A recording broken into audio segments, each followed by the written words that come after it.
Olá pessoal, tudo bem? Muito se fala hoje em dia sobre o uso ou não dos conservantes nos produtos. Eu quis trazer esse vídeo hoje para a gente conversar um pouquinho sobre o papel dessas substâncias nas formulações e quais as vantagens e desvantagens da utilização ou não deles nos cosméticos. Bom, o que são os conservantes, né? Os conservantes, eles são substâncias que têm o papel de inibir o crescimento dos micro-organismos em uma formulação.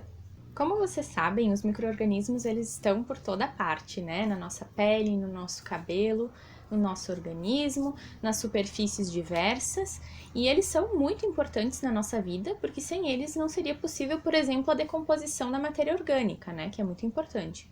Eles também estão presentes na nossa microbiota intestinal, microbiota da pele, que é responsável por manter esses tecidos e também por impedir que micro-organismos nocivos entrem no nosso organismo e causem problemas para nós.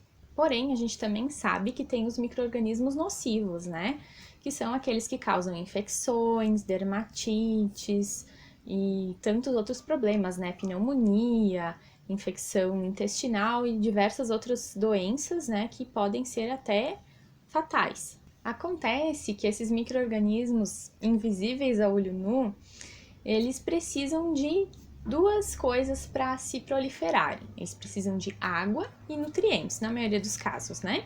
E então, os cosméticos, que são cheios de nutrientes para nossa pele e também, na maioria das vezes, contêm água, são um lugar perfeito para eles se proliferarem e acabarem gerando suas colônias, né? Fazendo aquele mofinho, aquele bolor, ou até muitas vezes mudando a viscosidade, alterando as propriedades da fórmula, gerando gases, gerando odor.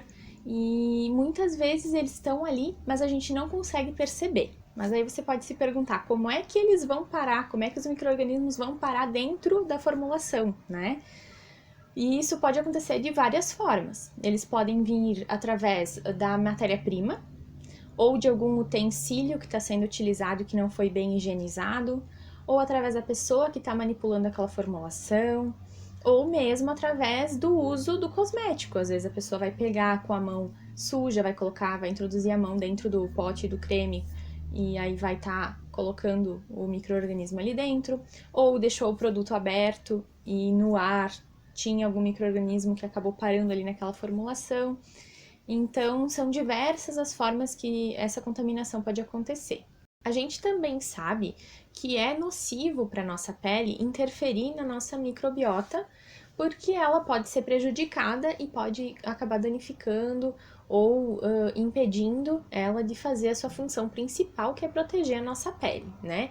Então, como balancear isso, né? Como a gente pode ter um cosmético seguro sem que os conservantes dessa fórmula interfiram na nossa microbiota da nossa pele e acabem trazendo, de repente, malefícios ao invés de benefícios, né?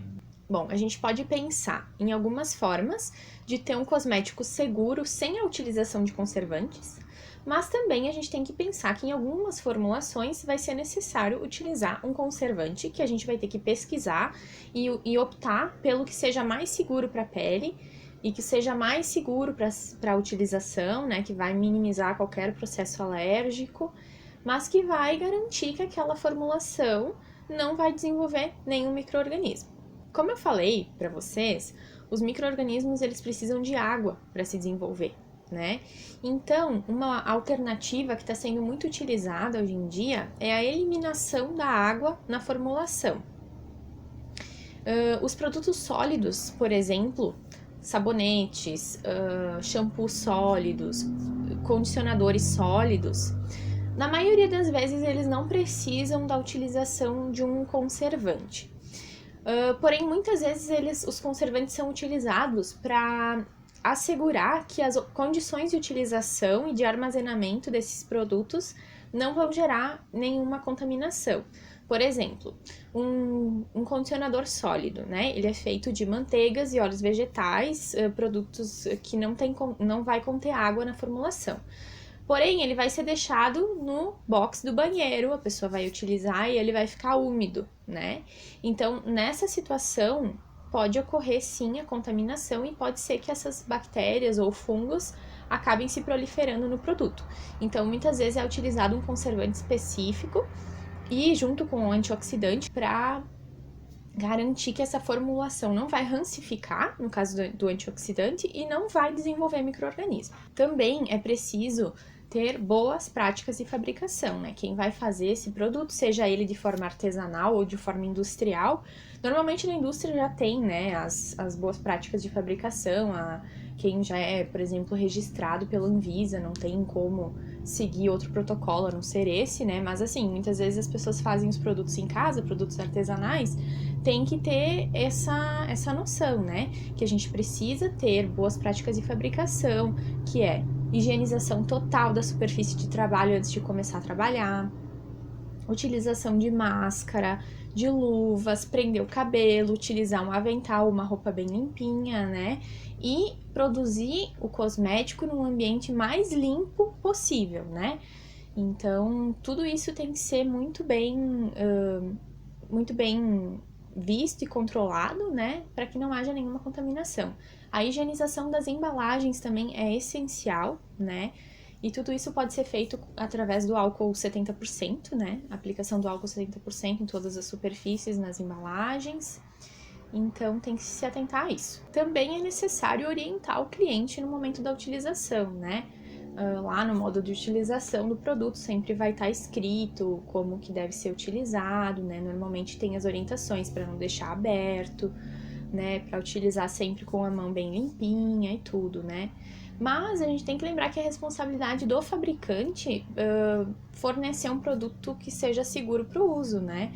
Porque independente da utilização, ele não pode oferecer riscos para a pessoa que está utilizando. Na fabricação dos extratos oleosos, né, que é quando a gente faz os macerados, também chamados macerados, que a gente introduz alguma erva em algum óleo e faz o extrato dessa erva, é importante que as ervas utilizadas sejam sempre secas, né, porque senão, se a gente utilizar a erva fresca, ela pode trazer essa água, né, a água vai estar contida nas folhas, e aí os micro-organismos vão conseguir se proliferar dentro desse extrato, né, através dessa água que veio das plantas. Também sempre importante fazer a higienização total, por exemplo, se você vai produzir, digamos, um extrato de aloe vera, né, você vai pegar a sua aloe vera lá, da sua lavourinha lá, do seu vaso, e você vai fazer o gel da aloe vera. Tem que higienizar muito bem essa planta, e antes de fazer o extrato, né, antes de fazer a extração do gel,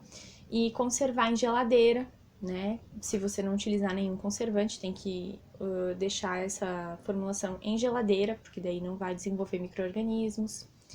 E tem que ter todos esses cuidados, né? Então, por isso que é importante a gente ter um pouquinho de conhecimento quando a gente vai fazer um cosmético pra gente utilizar em casa, mesmo, pra gente não ter nenhum problema, né? E também quando a gente vai adquirir um cosmético, porque às vezes a gente, como consumidor, não sabe disso, e aí acaba adquirindo produtos que podem trazer algum tipo de risco para nossa saúde. Então, eu acho que era isso, pessoal, para esse vídeo que eu queria trazer. E se vocês tiverem alguma dúvida ou algum comentário, então vocês podem deixar aqui. E é isso. Se você gostou, curte o vídeo, me ajuda na divulgação, manda para alguém que possa aproveitar esse conteúdo também. E a gente se vê. Até mais!